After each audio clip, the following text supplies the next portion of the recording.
Hello everyone, this is Kat and welcome back to My Hero Academia Podfics. This will be the continuation of Yuuei Survival Guide. This will be Part 42, Chapter 42. Arie settled in with Midnight slowly but surely after that sleepover and the introduction of the Deku and Lemillion stuffed toys. She still had bad nights, according to Hizashi and Shota at least, who acted as buffers between Nemuri and Izuku, but he hadn't been asked to stay the night with Arie again since that first night. He can't help but feel overwhelmingly grateful that they hadn't asked him to do it again. He knows he would in a heartbeat if asked again, because if he can help, he's going to. He thinks maybe Shota and Hizashi know this as well, and maybe don't tell him everything. Still, he trusts that if the need is there, they'll let him know so that he can help, but that hasn't happened, so he's more than okay following these boundaries he and his guardians have built up when it comes to Arie. He was quite proud of the little girl for how far she'd come in such a short time, but he was also incredibly thankful that she wasn't as reliant on him anymore. The stuffed toys really made all the difference in the world, and he'll forever be indebted to Yahirozu's thoughtfulness and creativity. Not only was Arie letting the stuffed toys fill in some of the blanks between seeing the students, but she was also starting to let Nemuri comfort her, and was talking to Togeda a bit more than she already had been. Togeda has a lot more free time on his hands after that battle had taken so much from him, and he'd been quick to jump headfirst into helping with Arie. Izuku adores the little girl, and he's glad that she's chosen him to fill a role of comfort. He's glad that he can be that for her, but he's also overwhelmed sometimes.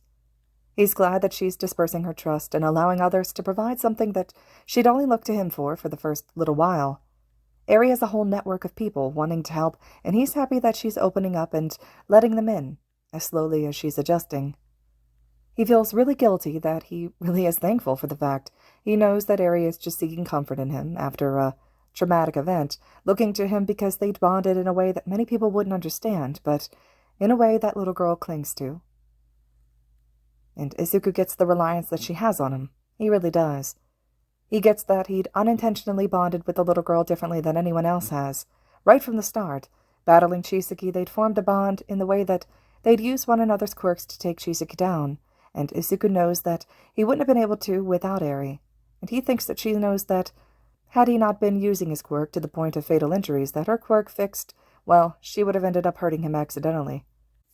They'd managed to balance the scale so perfectly, so trusting in one another, that Izuku would be surprised if there wasn't at least some sort of bond between the two of them. Then there was the way that Arie had latched onto the fact that they were similar in personal settings as well. Arie was comforted by the fact that Izuku was in the same fostering position that she was. Their situations couldn't be further from the same, but that didn't really matter to a little girl just looking to make her situation feel normal. They'd both been hurt by the world in different ways, and they were both safe now with their respective guardians. He understands it all, but it's still a lot. It's a lot on top of everything else. He'd already been busy before meeting Arie, so trying to squeeze her in and make her a priority in his life is more work than he'd care to admit. He still sees Arie often, which is something that he'd been worried about when he decided that he needed to take a bit of time and step back from everything. It's a lot easier when things aren't forced, when he doesn't feel obligated to put on a facade and be the superhero that Arie was clinging to at first. She really is a great little girl, and the distance that he'd put between them had only strengthened their relationship. She comes around the dorms a lot, since as of now Shota and Hizashi are the only two adults Nemuri completely trusts to babysit, not to mention the two who Arie has grown comfortable around as well. She had known them first, after all. They have dinner together at least once a week, sometimes just the five of them, and sometimes Togeda or Toshi will crash the party too. Arie is always thrilled when everyone settles in for a meal together. Sometimes he even sees her in the hallways at school, always surprised yet thrilled when the little girl catches him in a hug that only reaches up to his waist, looking up at him with wide, adoring eyes. She's always excited to chatter to him briefly about her day before she's ushered along by whoever's watching over her, usually Nemuri, Hizashi, Shota, or Togeda. She always gets so excited to see him, especially if it's by chance and they run into each other on campus. It melts his heart every time. Izuku's beyond glad to see Arie opening up to Togeda more, and even gladder when he sees the blonde's expression soften and the adoration shine in his eyes. Izuku knows that Togeda hadn't completely understood why she'd clung to Izuku like she had, and that he'd even been a little hurt during those first couple of days where Arie clung to Izuku like glue, since it had been the two heroes in training who'd worked equally to save her. He hadn't made a big deal of it, had waved him off whenever Izuku would glance helplessly at his upperclassmen as the little girl coiled around him like a koala bear. Togeda was a kind soul, maybe even too kind, but that didn't mean that he wasn't hurting, and longing for Arie to accept him the same as she had Izuku. It was clear she adored Lemillion, but she just hadn't regarded Izuku and Togeda in the same way.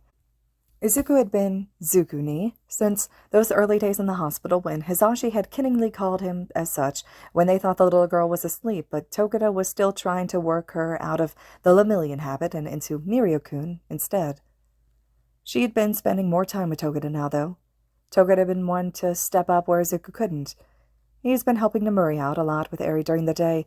He had taken to studying with Arie in the afternoon when his own class would be working with their quirks or doing training, helping the little girl with her online schooling while Nomuri still has classes to teach. Izuku's glad that they're getting along like they are. Togeda needs that distraction, and Arie needs companionship that isn't an adult, and that can't be Izuku himself. Everything had slowly fallen back into place. Izuku's schedule, classes, training, and even his classmates had all settled back into dorm life following the internships. It's nice to be back on a schedule, even if it's a tad bit different with Arie around. Like, he has dinner with his guardians twice a week now, which is a welcome change. The first night, Saturday, like usual, is just Izuku, Oboro, and his guardians. And Hitoshi sometimes too, of course, having a quiet meal upstairs together. They talk about their week, each enjoying each other's company, and Izuku gets to see his teachers relax into domesticity. He really likes his Saturday nights. Tuesday nights, however, are when Nomuri, Arie, and occasionally Togeda or Hitoshi will gather in whichever dorm apartment they have dinner in as a group, usually followed by bonding through board games, a movie, or some child-friendly activity. Izuku really appreciates these breaks from the norm, a chance to see his guardians and not his teachers, and to get to know Togeda and Nomuri a little better too, and of course spend time with his favorite little girl. Oboro also seems to really like these nights, even if he tends to just fall into the shadows, watching fondly and sometimes adding his 2 cents to try and get Izuku to react.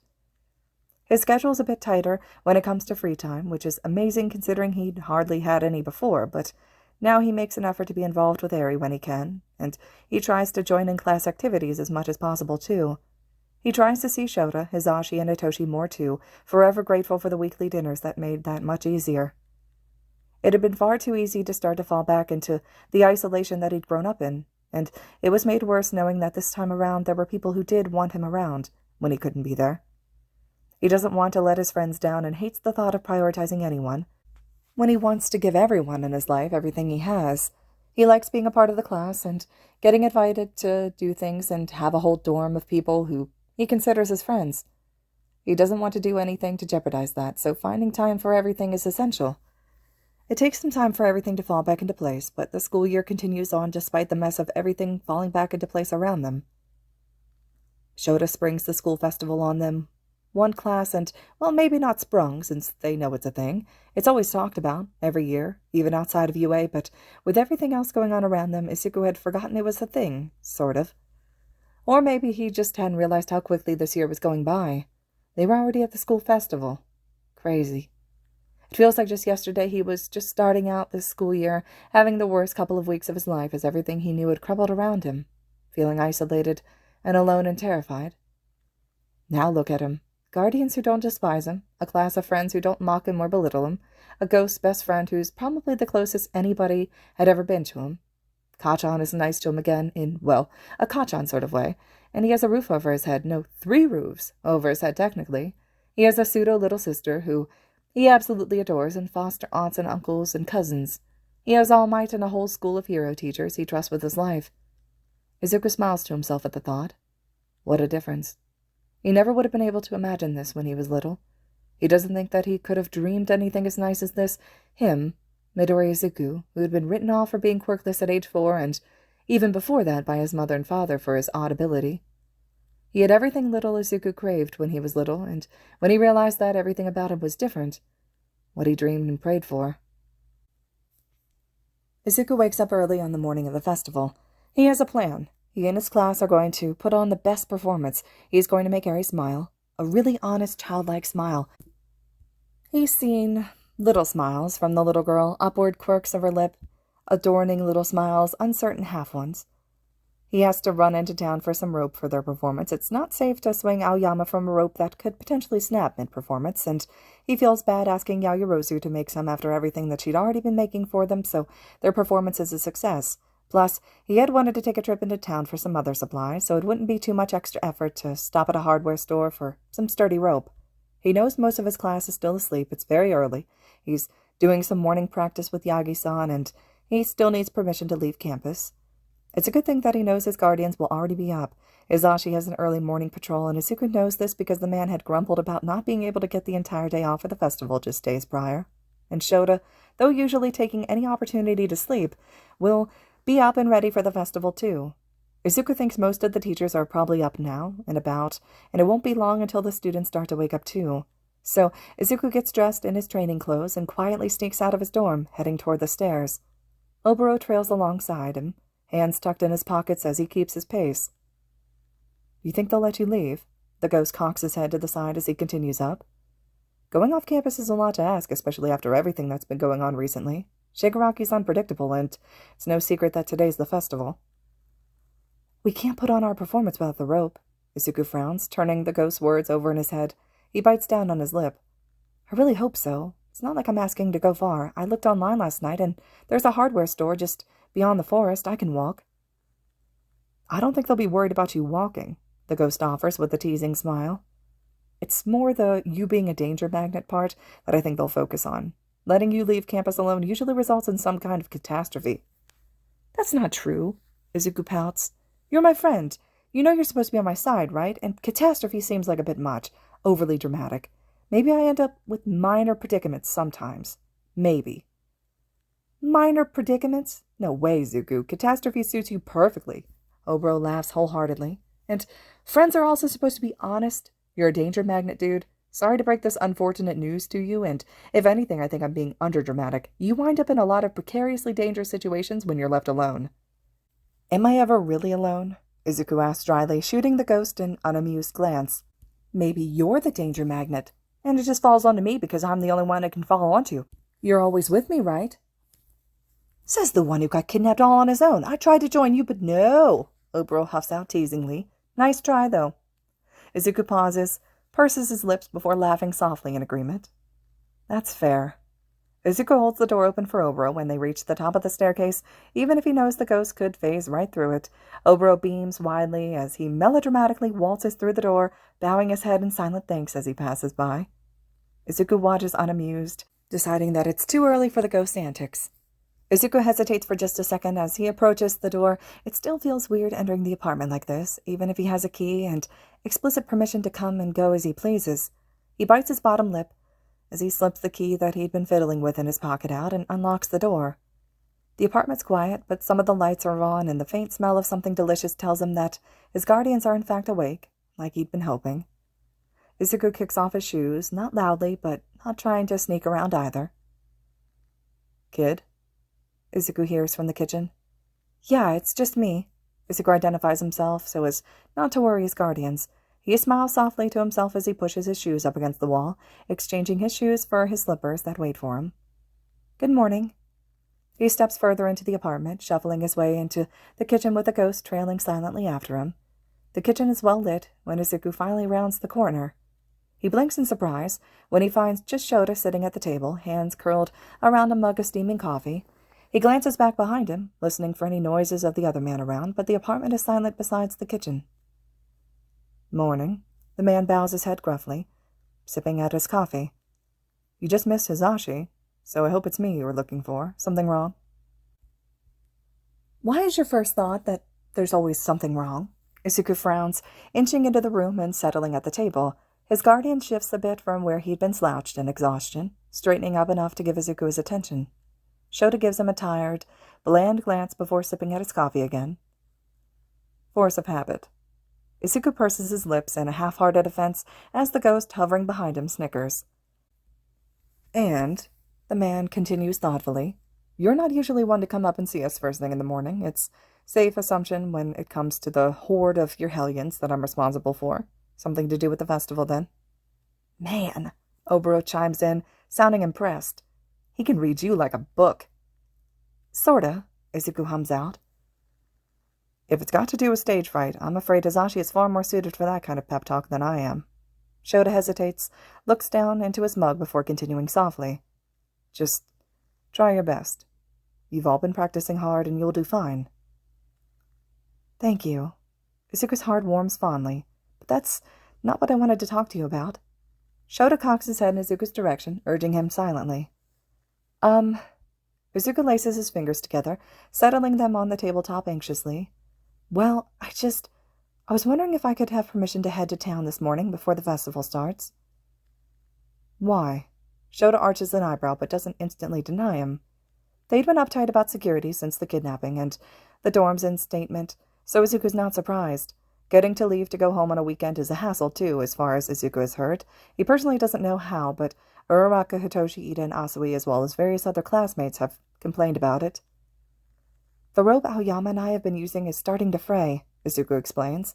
I don't feel comfortable using it if there's a chance that it could break. I don't want him to get hurt, and it's not safe to dangle him over an audience if there's even a chance of it snapping.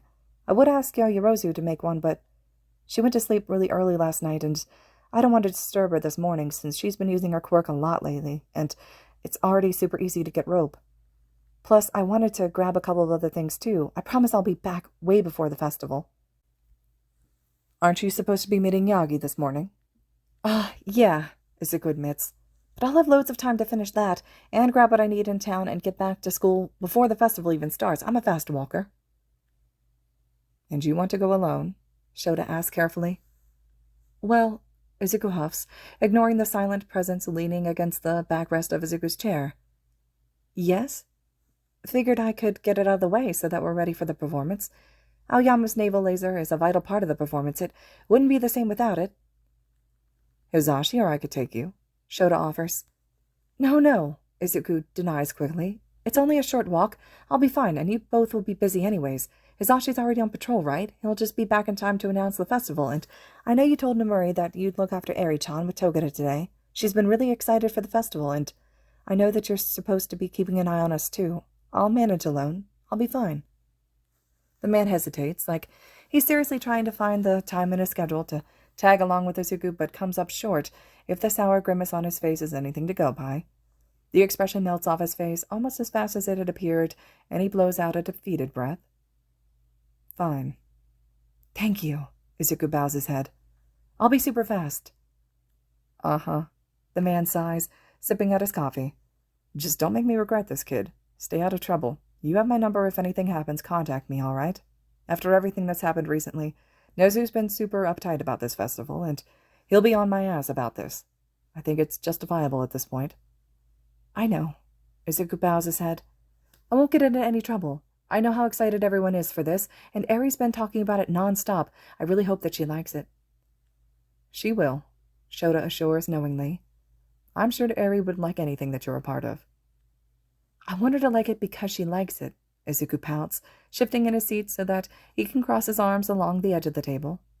Not because I'm a part of it. I know. Shota smiles lightly, lifting his mug to his lips as he continues. And she will. You're just an added bonus. With all the effort that you kids are putting in, I'm sure that everyone will love it. Just don't tell your classmates that I said that. It'll probably psych them out. Izuku believes that to be true. Shota isn't one for praise like that, and he knows quite a few of his classmates wouldn't believe him if he did tell them Aizawa-sensei commended their efforts and said everyone would love their festival performance. Shota doesn't bother feeding their egos, so when he does take the time to compliment them, it means something. Anyways, have you eaten yet? Shota asked without looking over. I know you're on your way to see Yagi, and if you're going to run errands after that, you won't have much time to eat before your classmates will want you to practice again before the actual performance.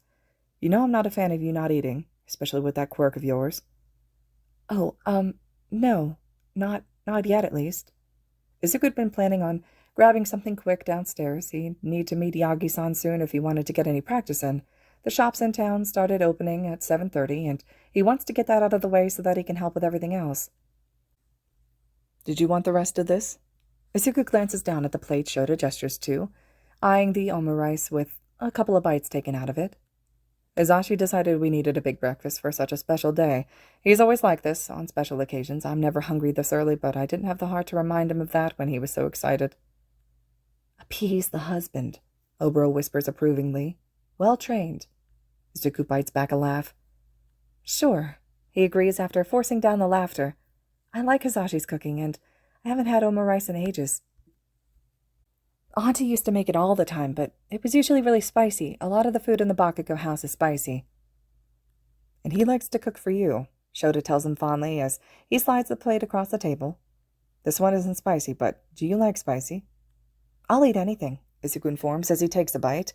He hadn't bothered grabbing his own pair of chopsticks, just used the ones already on the plate. The omu rice is delicious, just as everything else Hisashi had made since Izuku started staying with him tends to be. I'm not really picky at all. I didn't like spicy at first when I was little, but I spent so much time at Kachan's house that I grew tolerant to it, and then I started to like it. I see. The man nods, finishing off his coffee. Just remember, you're allowed to have opinions and preferences. If you don't like something, or if it's too spicy, or whatever, just let us know, all right? Now, I've got to head downstairs to the main gates and then go meet up with Nem and Arie. You good to log up when you're finished? The main gates? Why would Shota need to head to the main gate? Izuku shakes himself from the thought, offering a half-smile to his guardian. It's not his business anyways. Shota had already stood up and put his mug in the sink. He tucks his hands into his pockets and regards Izuku carefully. Of course, and I've liked everything. Don't worry about me. Izuku assures with a smile as he scoops up another bite of his breakfast. Hisashi's a good cook, but all right, I'll keep that in mind. Izuku really doubts that Hisashi could make anything he wouldn't like, since his palate really is expanse, and he'd grown up taking whatever was offered without complaint. Any food is good food, and if he can stomach Kachan's spicy food, he's sure there's nothing he can't. Appease the father, Oboro whispers under his breath. Well trained. Izuku promptly chokes on his bite of omu rice. Izuku really should know by now that whenever he thinks something's going to be easy, it just isn't going to be easy. Training had gone on without a hitch as usual. He works with the quirk and All Might offers advice when it's appropriate. They don't get to practice like this all the time, but Izuku really enjoys it. They're interrupted by Hatsume Mei, who's excited to unveil the gloves that Izuku had been talking with her about after she put the work in to make his new hero costume, after the stain incident, where he'd almost died. She'd been the one that he turns to when he wants to run support gear by anyone. She's always super ecstatic to bring Izuku's ideas to life. The gloves are perfect, just like his modified hero costume. They're compact and they fit his hands just right. They feel right when he flexes his hands and mimics how he'd been learning how to best position himself to achieve the best results with how he's ranging his attacks. He just knows, even without trying them yet, that he'll be able to harness his ranged attacks even better with the gear. He needs all the help he can get, and anything that comes from Hatsume is bound to be amazing. Hatsume departs after handing over an instruction manual. He works with the gloves after that. He and Yagi-san are both impressed by the support gear, and Izuku feels giddy as he learns by trial. Using the compressed air pressure is so much easier with the gloves than it had been when Izuku was doing it free-handed. It'll be easier to get used to the gear, but he knows he needs a lot of practice. He can't wait to show Shota and Hisashi later.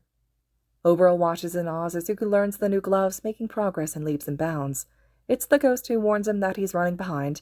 He leaves All Might with nothing more than an apology called over his shoulder as he heads toward town. It's almost 8 by the time Izuku makes it through the forest surrounding the campus and rushes to get everything he needs. He finds the sturdiest lightweight rope the hardware store offers and pays for it in a rush. He knows his class is bound to be up by now, and he's sure that they're getting ready to practice. It's a good thing that he's just a dancer and part of the stage crew. He and Aoyama do their own thing mostly, and he's about as good on his feet as he's going to get at this point. It won't matter if he misses a couple rehearsals, right? He really isn't expecting to run into a criminal. Not a villain, not really, but a criminal. Izuku remembers stumbling upon the man's videos on social media just the night before. Gentle criminal, and his camera woman, La Brava. He'd never caused harm to anyone, as far as Izuku knows, so Izuku isn't entirely sure what he's supposed to do in a situation like this. But when Izuku realizes what the man is planning, no doubt something to do with the school, if he's not so coincidentally so close to it, he knows that he can't do nothing. There are too many people looking forward to the festival. Arie is looking forward to the festival. If anything were to happen, as harmless as he's sure Gentle would be on school grounds, he knows the festivities will be called off for safety reasons if they were infiltrated. He pleads at first. Gentle hasn't done anything wrong yet, even if he's planning to. Izuku hopes and prays that he'll be able to convince the man to reconsider, but when he doesn't, well, Izuku isn't about to let them ruin his shot at bringing joy to Arie for the first time in who knows how long. He doesn't really have a second to consider time as he fights Gentle. He knows that he's fighting hard, and Gentle is putting in his all, too, and they both have goals they're willing to fight for. He's a strong opponent, and even more so when La Brava used her quirk on him. Izuku doesn't really know how he manages to win. He really should get Hatsume a thank you gift of some sort, since he's sure that he probably wouldn't have managed to stop the man without the new support gear. The fight takes a lot more out of him than he lets on. This fight really gave him a lot to think about. He doesn't think that Gentle is really a villain, not in a real sense, certainly not like Shigaraki and the League. He does bad things to prove a point, but he's not bad. They're similar, Izuku and Gentle. He can't focus on that, though. He needs to focus on the performance that's due to be starting soon, and he doesn't have his stuff, or the rope. He's not even ready, either. This had taken so much longer than he'd thought, and he silently apologizes to Shota as he runs with an ectoplasm clone. He aches, and he's sure that his movements will be stiff, but he'll still give it his all in an attempt to make Arie smile. That's what's important right now. Izuku's just making it back to the festival area when Oboro finally lets out a breath. The ghost puckers his lips, turning to Izuku accusingly, a finger pointed toward the green-haired boy's chest. "You're trouble," the ghost whines. "I'm stressed out. If I wasn't alive, I probably would have just died of a heart attack watching that. You no longer get to question why people call you a danger magnet. You danger magnet. It was supposed to be an easy, harmless errand run." The ghost had been around the entire time, watching and worrying, and offering to help Izuku when he had rebounded off of Gentle's quirk or when he took a particularly hard hit.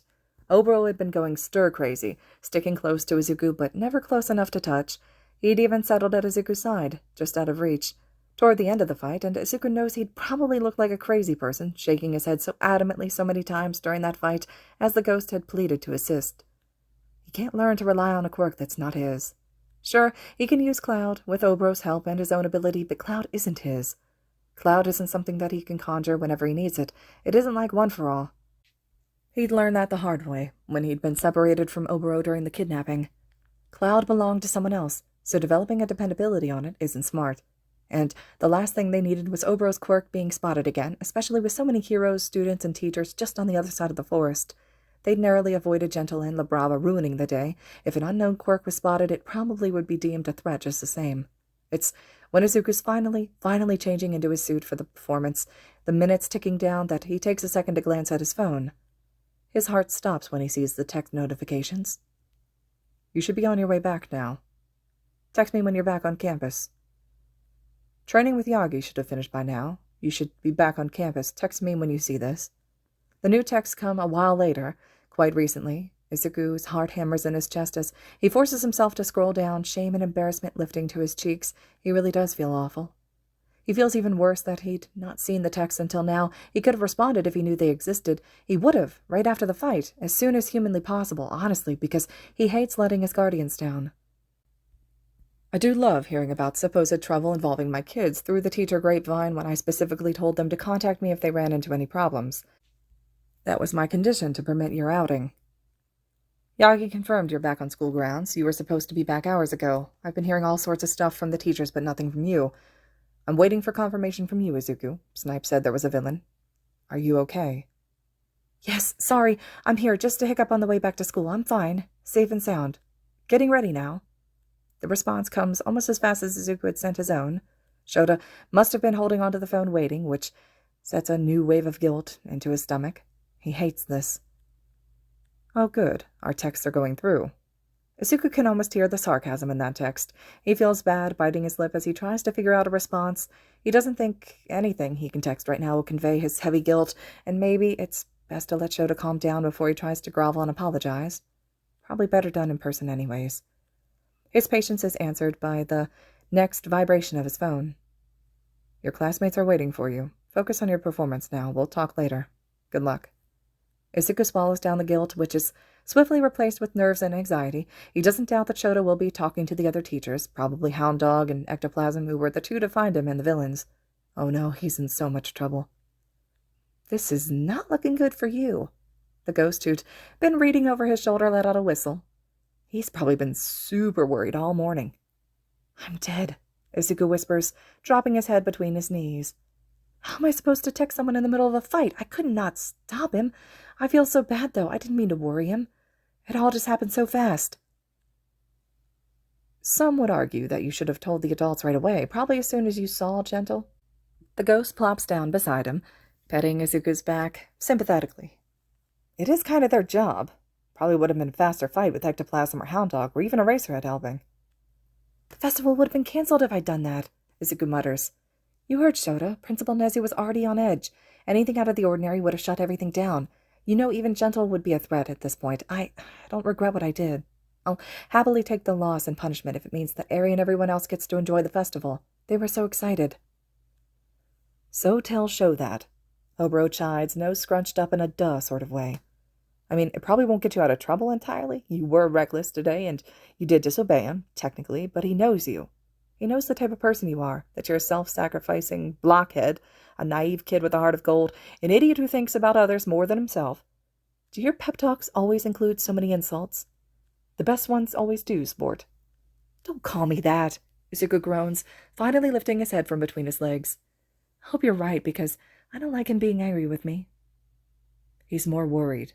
Oboro assures offhandedly in the way that he does when they're talking about Shota and Hisashi, who he's known for years. I'll bet he's relieved now, too. You're totally in trouble, don't get me wrong, but he's more worried than angry, especially if the other teachers told him how you looked after that fight. You looked like you'd been hit by a truck. It was an elastic force field, thank you very much. Yeah, Oboro rolls his eyes. Whatever helps you sleep at night. Now go get yourself ready. It's almost time for your class's performance. Who would have thought I'd be the responsible time management one? You know, I was almost late to so many classes in school. This is a step up for me.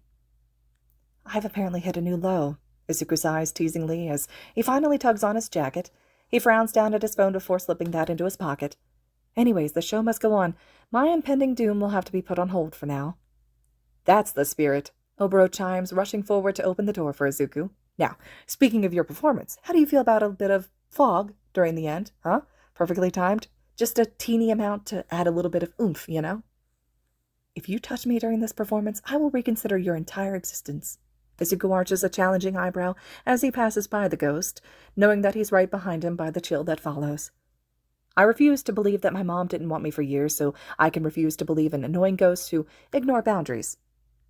All right, duly noted, the ghost huffs out. Oboro pauses, glancing at Izuku, and frowning as they head toward the festival.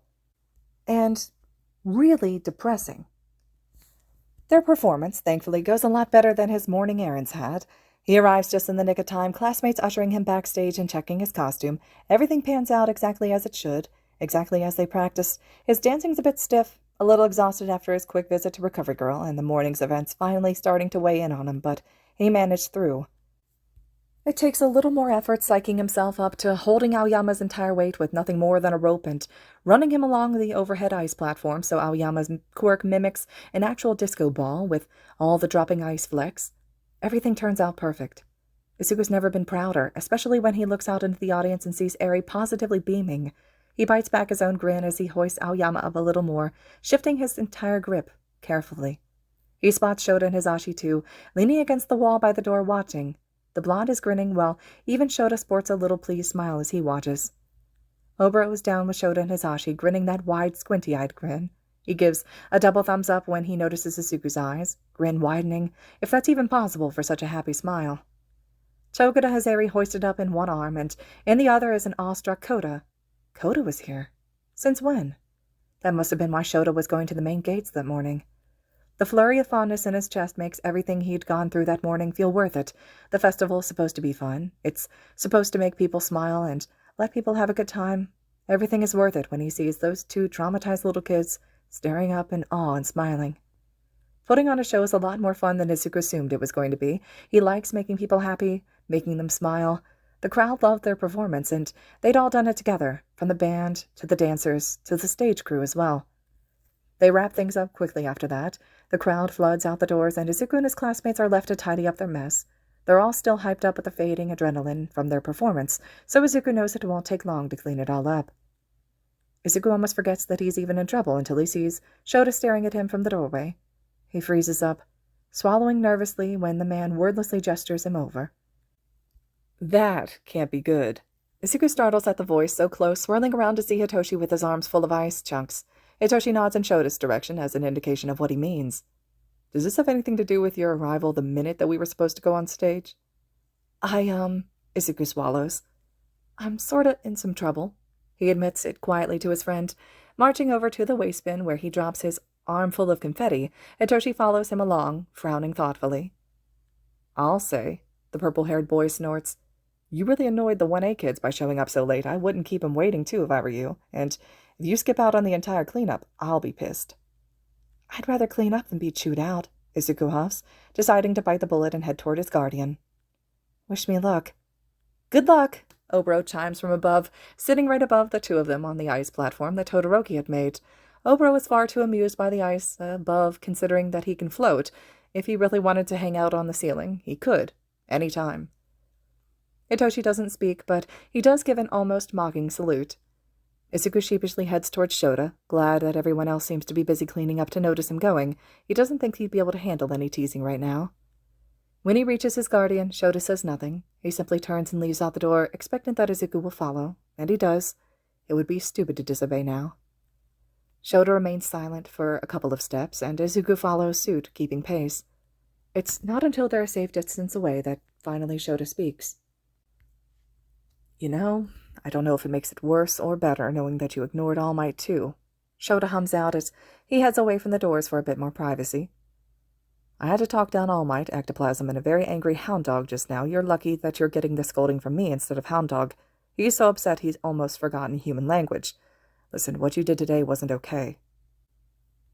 "Sorry." Izuku bows his head, chewing on his bottom lip shamefully. He had ignored All Might too. He hadn't even realized. He'd honestly been too worried about Shota's text to read his notifications any further than Shota. He owes All Might an apology too. "So, you want to tell me what happened, or should I tell you what I know?"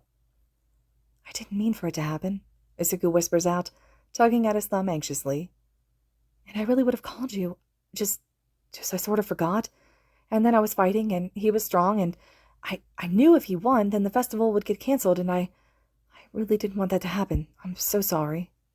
Izuku bows his head even further down, teeth digging into his bottom lip to the point that he tastes blood. "I know you're sorry." Shota studies him thoughtfully.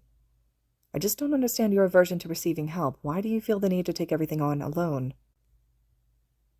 "We had pros patrolling the area for a reason. You think we didn't foresee the possibility that someone might try something during a school event? You shouldn't have confronted them. You should have left to a safe location as soon as you realized and contacted someone. Contacted me." "But the festival," Izuku whispers. "Gentle criminals, mostly harmless," Shota tells him gruffly, arms crossing over his chest, his jaw set in annoyance, and Izuku hates knowing it's because of him. "As pro-heroes, we're fully capable of gauging how dangerous any specific villain is or the situation. That's not your job yet. And from what I heard, you and the villains didn't even make it onto school property until just before Ectoplasm and Hound Dog found you. We could have had this dealt with before they even stepped foot onto campus. There would have been no reason to even think about canceling the event." Izuku wilts as that sinks in. Would it really have been that easy? Had he messed up big time? "I just wanted Arie to have a good time." "I know." Shota sighs, tension easing from his jaw as he slouches tiredly. He lifts a hand to card his fingers through his hair. "I know you did, but you can't let something like that hinder your thoughts when it comes to being a hero. There's simply nothing more important than safety. Your first priority is your own life, but your second? That's to keep people safe. You knew there was a chance that the festival would be cancelled, that there was a chance that Gentle Criminal was dangerous. There was no guarantee that you could have stopped him. You're just a student, Izuku. You're a kid. You made the decision to jeopardize the safety of the school so that the festival could continue. That's why the teachers are angry." Izuku opens his mouth to speak, but Shota shakes his head and instantly quiets anything he was about to say. "I know why you tried, and it was noble. Harry's lucky to have a brother like you, but it wasn't the right call here, kid. You still have a lot to learn, so knock off trying to do everything alone. You'll just keep getting yourself into trouble, or worse, getting yourself hurt." Izuku looks back toward the ground, that shame settling in his chest once again. "I'm sorry." Shota shakes his head, unaccepting of the apology. "Let us help you. Let us teach you. That's what we're here to do. Rushing into things without help is how heroes wind up dead. We all have networks that we rely on in this line of work, underground ones, limelight ones, police networks, and you have an entire network of teachers who can and will help you if you let us." Shameful tears well in his eyes, and the guilt twists in his stomach making him feel unwell.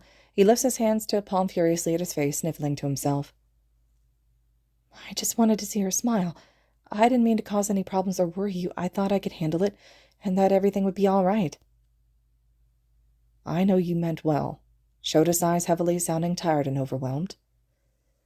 And everything did turn out all right, besides you needing an impromptu visit to Recovery Girl and you almost letting your entire class down, of course. Heroics isn't a one-man show, Izuku. Learn from your mistakes, all right? Nothing bad happened this time. Count yourself lucky. Izuku nods pathetically, palming at his watery eyes. Now, Shota wraps Izuku in a one-armed hug. He uses the other hand to drag gently down Izuku's cheeks, wiping away the tear tracks. Wipe away the tears, put on a smile, and enjoy the rest of the festival. It'll be a whole year until the next one. We'll talk about you ignoring your phone and your punishment later. I know there's 2 little kids who are dying to see you. Sorry about not replying. Izuku winces, leaning into Shota's half-hug before pulling away. I think I left it on silent by accident. I didn't even realize. I would have responded, honest. Well, just don't do it again. Unless there's a reason for it to be off, I want it on. Shota huffs, shaking his head.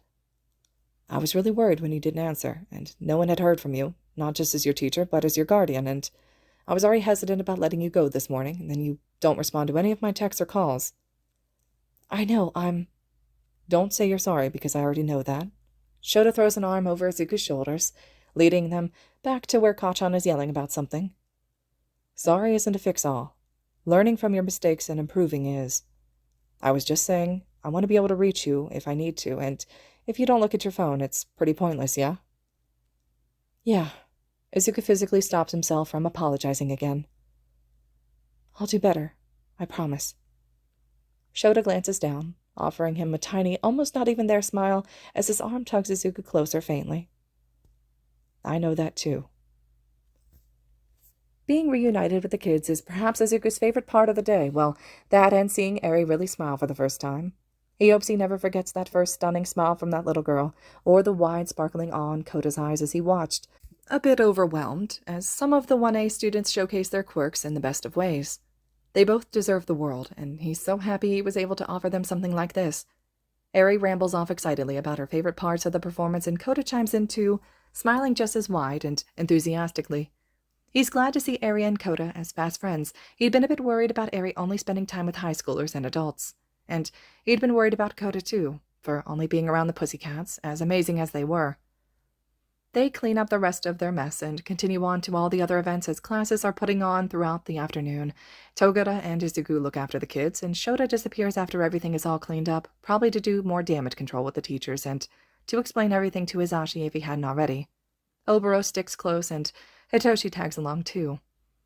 They'll have Kota with them until later this evening, when the Pussycats arrive to bring him home. Shota had told Izuku that they had a meeting with the commission regarding Ragdoll, and no one wanted the little boy around for it. It was a good call, and lined up perfectly with the culture festival, so Shota had agreed to look after him as well. Toward the end of the day is the first time they really get a second of quiet. It was so cool, Kota grins, bounding along at Izuku's side. The little boy clutches at Izuku's right hand, and Arie holds his left just as tight. Togata's holding Arie's other hand, and Hitoshi, who decided to stick around, still walks by Kota. You're so cool, Deku. You held that twinkly boy up forever. I saw you. Sukuni is the coolest, Arie agrees tearfully, grinning up at Izuku as she skips between him and Togata. It was so fun. I liked the dancing. It made me feel happy, I think. Hey, brat, Hitoshi scoffs playfully. What about me? I was dancing with Sukuni, too. I got up on stage for you, Arie-chan. You know, I was surrounded by the girls. Do you know how awkward some of those dance rehearsals were? Only because you're painfully shy around girls. Oboro teases good-naturedly, and Izuku's glad that only he can hear it. He doesn't think Hitoshi could handle any teasing after already being suckered into getting up on a stage with everyone. He's still hesitant about the 1A students, and Izuku knows he doesn't consider himself one of them yet, but hopefully this culture festival performance will help him settle in a bit. He really is a part of the class. Everyone is happy to have him there. Choshi-kun is cool too, Arie backtracks, looking up at him with wide eyes. You're so right, Arie-chan. They both did amazing up there, huh? Togata agrees with the same exact enthusiasm. He smiles down at her fondly, nodding his head. All the 1A students did a great job. They all practiced really hard, yeah? Dancing can be hard, and so can playing music, and you wouldn't believe how hard running an entire performance is. Deku did both. Kota grins sharply. He danced and helped make all the cool quirks happen. The lights. They were so pretty, Arie gasps in excitement. Sparkly and shiny and cool. I like the dance the most, though, Arie tells everyone, pulling her hands away from both Izuku and Togata. I want to do it too. I want to dance like Zukuni and Toshi-kun. Me too. Kota tugs free of Izuku's other hand, moving to stand with Arie. The three teenagers, and Ghost, pause to watch the little kid squirm and wiggle and almost dance. They're doing some of the moves, sort of. Arie has a fairly good step sequence going, and Kota really likes the ground punch, which he does on repeat, looking more like a frog than anything else. They're adorable, Oboro coos from Izuku's side. Well, show 'em the moves. Get Toshi out on the dance floor with you. Come on. I know the two of you could do this with your eyes closed. Ashido is a tough coach. Well, come on. Entertain the children. Look at those smiles. Do you want us to show you how? Izuku finds himself asking, crouching down so that he's on their level. The two kids perk up, rushing toward him. He wobbles as Kota uses his knees as support, and Arie grabs his hand like she wants to tug him up. Yes, Kota chirps out. Will you, please? Arie adds, clutching his hand, when staring up with quite possibly the cutest puppy eyes he's ever seen. He wants to both curse whoever taught her this and thank them excessively at the same time. We want to learn Zukuni and Toshi-kun's dance. Show us. Kota runs over to Toshi, grabbing his hand and tugging him closer to where Arie is still clutching at Izuku, despite the hesitance on the purple-haired boy's face. Please. I wouldn't mind learning those super cool moves either. Togata smiles kindly, tag-teaming with the little kids. So, do you think you guys can teach us? I kind of have 2 left feet, so it might be a little bit of work. Well, Hitoshi? Izuku cocks an eyebrow, knowing the other teen, just about everyone else as well, is weak to Arie's charm. And not only that, but who can say no to Kota acting like a regular little boy and shooting them wide puppy eyes, too? All right. Hitoshi accepts defeat, willingly following Kota the rest of the way. But we won't be as good as teaching as Ashido is. We're rookies compared to her. She's taught us everything, you know. Izuku and I were not very good dancers at first. Woo! To guilt-tripping and peer-pressuring our grumpy cat friends! Oboro laughs. Hitoshi's a sucker for kids. It runs on the maternal side of the family, definitely. Kids and cats. The way into an Aizawa's heart. Izuku shoots the ghost a quick glance, unsure if he should be offended for Hitoshi, Yuuei, and Shota's sake, but decides he can't argue that in the end. He'd seen them all worship cats, and he's quite sure that no one is immune to Arie's bright, inquisitive eyes. Hitoshi and Shota both soften around kids, too. It's all just for fun anyways, Togata reminds kindly, setting a hand on each of the children's heads and giving a playful shake at that. We're all rookies too, right, guys? The kids cheer loudly in response. It's music to Izuku's ears, seeing them both being kids again, learning how to be childish and having fun without thinking. It's all he wants for them. Kota drags Hitoshi over by the hand, and Arie grabs Izuku and Togata's hands, tugging them along too. Oboro trails after them with a wide grin. The kids lead everyone to a patch of grass that they determine is best to dance on. Izuku doesn't see the difference, but Kota's very adamant that it's perfect, and Arie agrees with a seriousness that he can't deny. And they dance. Sorta. It's messy and uncoordinated, awkward with no music, and they truthfully don't really do the dance at all, but Kota's grumpily trying not to laugh as Togata does the goofiest-looking dance moves with the sole purpose of entertaining. Hitoshi's on the ground, where he'd refused to move after dramatically, completely on purpose, falling to get out of dancing, accepting overly dramatically as he squirms in the grass like getting up is a hardship, defeat much to the kids' glee. He's sitting cross-legged now, laughing openly at their upperclassmen, and settled surprisingly close to Oboro. Izuku himself twirls Arie around, who is in awe as her dress catches in the air and fans around her. She begs him to spin her again and again and again until she's dizzy and giggling as she wobbles, catching his waist in a hug to steady herself. They really should think about getting her a princess dress. Oboro watches with a calm smile, leaning back on his arms and grinning widely whenever Izuku looks over to him. He laughs joyfully at Togata and teases Hitoshi even if his words are only heard by one. It's messy and uncoordinated, but might actually be his favorite part of the day. Hitoshi and Izuku are the only ones who bring Arie and Kota up to the 1A apartment when the little ones are all danced out. Izuku has Kota on his back, and Hitoshi has Arie. They're not asleep, but they are very close as Togata waves them all goodnight at the 1A Heights Alliance steps and departs to his own dorm. Shota's upstairs when they get there, surveying over everyone briefly before ushering everyone to the apartment.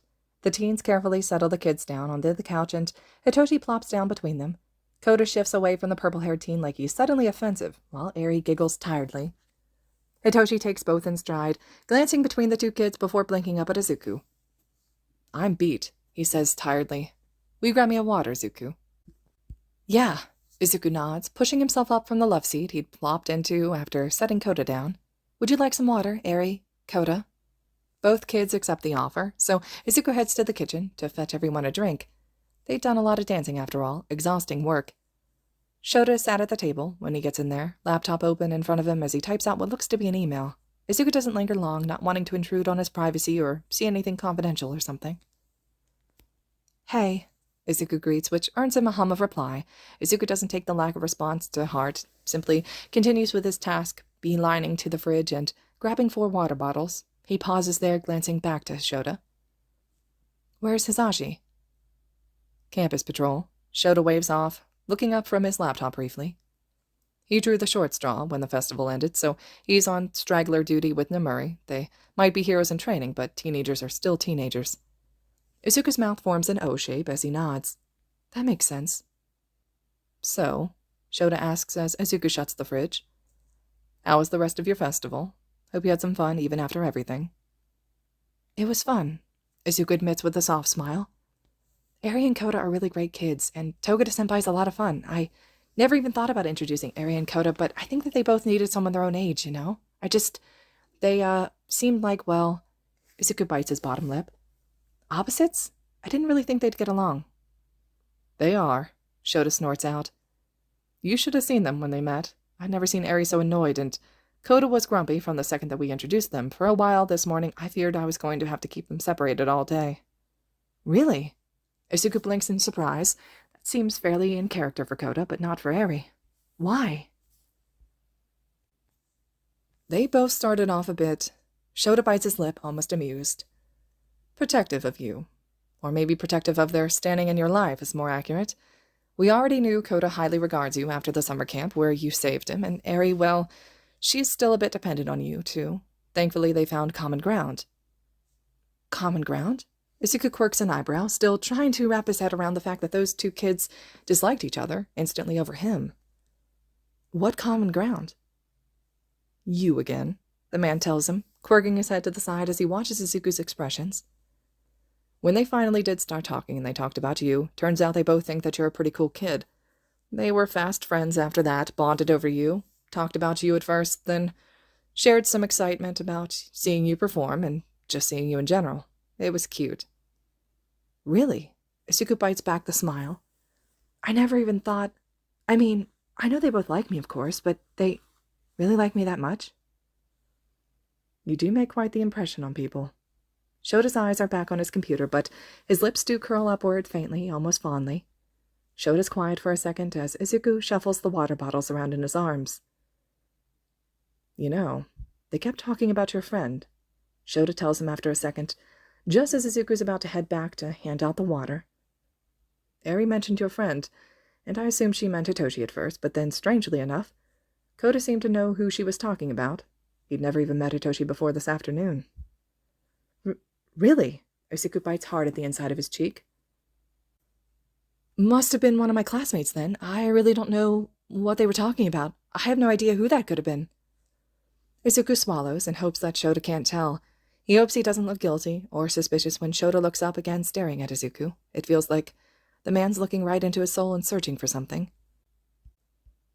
Izuku can't help but shift anxiously as his guardian observes him from his place at the table until finally, Shota shrugs. Must have been. He agrees lightly, gaze dropping back to the laptop and continuing to type. Izuku thinks his soul must have left his body. In fear, at some point, he feels oddly empty. He moves on autopilot, muttering something about handing out water as he sneaks past his guardian. Hey, you have a lot of friends. Obro's at his side. His tone is calm and soothing, speaking to Izuku like he's a wounded animal, but Izuku just feels cold. That was too close. Izuku faintly remembers the ghost watching from the doorway, so he must have seen that too, must have heard Shota get so close. They could have been talking about anyone, Izuku. Koda doesn't even know I exist, right? Izuku nods mutely, handing out the waters. He watches the cartoon Hitoshi had put on thoughtlessly, sipping at his own water. If Hitoshi notices the haunted fear in his eyes, he doesn't comment on it, and the kids, thankfully, barely manage a couple of sips before promptly passing out. Hey, pass me the blanket. Izuku blinks out his thoughts and swallows down the fear as he turns to look at his friend. Izuku takes a second to piece together Hitoshi's words, and when he does, he scowls lightly. Do I look like your maid? Izuku quips, cocking an eyebrow. He lets his friend ease some of the tension he feels at such a close call, some of the fear nestling in his chest. It's a relief. Shota had come so close to. This is a needed distraction. First the water, and now manual labor? Hitoshi cocks an unimpressed eyebrow, and Izuku can't help but dissolve into a smile. Seriously? Come on, help a friend out. I'm so comfy and so cold. Hitoshi pauses, cocking his head to the side thoughtfully before he smiles wickedly. You know, honestly, you could totally pull off a maid's uniform, I think. Hitoshi teases casually. Maybe that's what we should do next year for the festival. I bet the girls would love to see that, a maid cafe. You know, Ashido and Hagikuri would be all over that. You do realize you'd be in a dress too, Izuku reminds, wheeling the flush off of his cheeks. He stands balling out the blanket behind him as he steps across the room to hand the blanket over. He doesn't want to risk throwing it and accidentally hitting a sleeping grade schooler. Actually, Oboro chuckles into his fist. That sounds like a good attraction. Oh, shit. Shoot. Hitoshi glances quickly between the kids before shifting so he can peer into the kitchen where Shota had disappeared to. It's a lucky thing the little ones are out like lights. I did not think that through. No, you really didn't. Izuku snickers to himself as Oboro cackles at his side, looking relieved to see Izuku calming down. I'm tempted to mention it to them now. If I'd look good in a dress, so would you. I'm sure the girls would be able to talk the boys into it. They got most of us to dance today, after all. You wouldn't dare, Hitoshi pouts. Try me, Izuku deadpans, breaking only with a soft laugh. Hitoshi accepts defeat at that. Pout deepening as he changes the channel to an All Might film. He plops back onto the couch and hikes up the blanket to his chin, still pouting. Izuku smiles victoriously as he settles back into the love seat, hyper-aware of Oboro curling up on the other cushion. Izuku appreciates Hitoshi, unknowing of what exactly spooked him, but calming him down and assuring him all the same. If his ghost and best friend aren't concerned, he shouldn't be either, right? Midnight and the Pussycats come by for the sleepy children and Shota, and a newly home Hizashi usher both Izuku and Hitoshi into Izuku's room for the night, claiming it's too late for them to be sneaking around the dorms. It takes some time to fall asleep, honestly telling himself that Shota's a logical man. If he had concerns or suspicions, he'd say them, right? Right, it's fine. Izuku's fine. Oboro's fine, and the kids didn't ruin anything. His guardians don't know, and he's worried over nothing. Izuku falls asleep to Hitoshi's soft, evened-out breathing at his side, and Oboro humming softly to himself, hunched over his newest romance novel. All right, everyone. This concludes Chapter 42 of Yuuei Survival Guide. Chapter 43 will be next. I hope you all are still enjoying this one, and as always, thank you so much for listening.